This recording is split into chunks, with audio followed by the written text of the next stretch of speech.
Minister, Public Service. Mr. Acting Speaker, I present the Pacific Institute of Leadership and Governance Amendment Bill 2023. Clerk.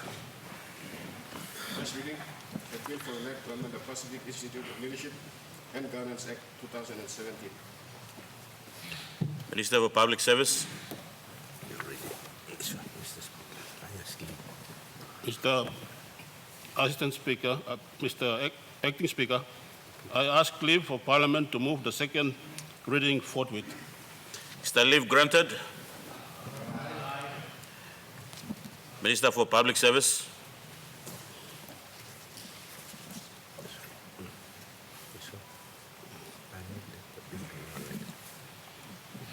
Speech. This one. Yeah, this one. I moved that bill be now ready. Mr. Acting Speaker, I move that the bill be now read a second time. Make your speech. Mr. Acting Speaker, today is an important moment for me to present on behalf of the Prime Minister and this government of Marape Rosso government the amendment to the Pacific Institute of Leadership and Governance, which was first established in 1963 as the Papua New Guinea Administrative College. Before it became Papua New Guinea Institute of Public Administration under the PNG-IPA Act 1993. Then in 2017, the Parliament had repealed the entire PNG-IPA Act 1993 and replaced it with the Pacific Institute of Leadership and Governance, or PILAG, Act 2017, which came into full effect and operation in April 2018. In the process of implementing this legislation, the PILAG Interim Board and the management have encountered certain legal oversights, challenges, and gaps in specific provisions of the Act which required it to be amended or repealed. The first impediment area of concern was to do with the transitional provision of the Act that regulated the transition period from the Papua New Guinea Institute of Public Administration to the Pacific Institute of Leadership and Governance, which were all achieved and not applicable at present. Mr. Acting Speaker, the other important legal and policy issue to be addressed by this amendment is the status and appointment process of the PILAG Board, Chairperson and Deputy Chairperson, which was not clearly defined in the Principal Act.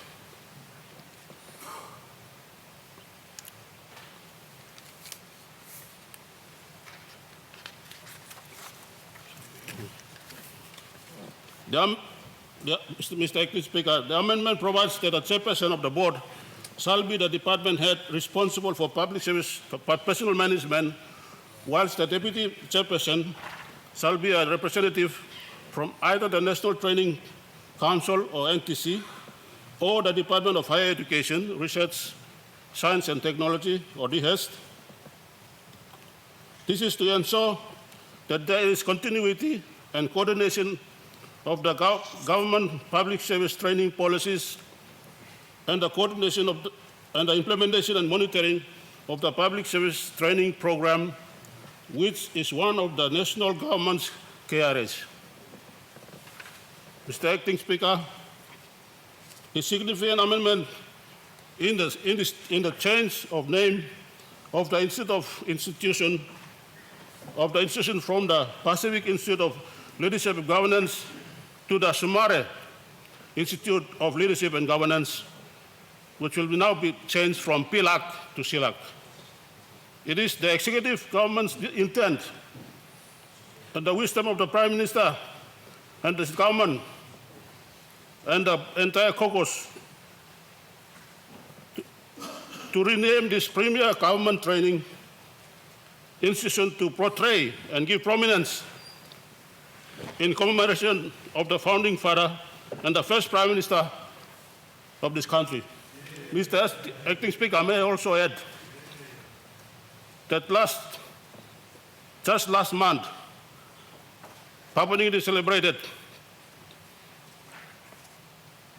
late St. Michael's death on the 26th of February.